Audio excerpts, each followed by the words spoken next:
আসসালামু আলাইকুম রহমতুল্লাহ। কেমন আছেন বন্ধুরা? সবাই আশা করি ভালো আছেন, আর ভালো থাকেন এই দোয়া করি সকলের জন্য।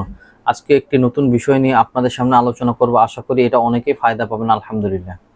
অনেক সময় দেখা যায় মানুষ মানুষকে শত্রুতা করে ক্ষতি করে, অনেক সময় ব্যবসা বাণিজ্যের উপরে মানুষ ক্ষতি করে, যে কোনোভাবে মানুষ মানুষের ক্ষতি করে, বিপদগামী করে। এই সকল সমস্যা থেকে সমাধানের জন্য কোরআনের একটি আমল সূরা লাহাব, যদি আমরা এই আমল করতে থাকি আলহামদুলিল্লাহ আল্লাহ পাক এই সমস্যা থেকে আমাদের সমাধান দান করবেন। এই আমলটি করার পদ্ধতি হলো, এরকমভাবে করবেন: প্রতি রবিবার এশার নামাজের পরে 2 রাকাত নফল নামাজ পড়ে আগে ও পরে বেজোড় সংখ্যায় দুরুদে ইব্রাহিম পাঠ করবেন। বেজোড় সংখ্যায় দুরুদে ইব্রাহিম পাঠ করার পরে সূরা লাহাব বেজোড় সংখ্যা 3 বার 7 বার পাঠ করবেন। পাঠ করার পরে আবার দুরুদে ইব্রাহিম 3 বার পাঠ করবেন।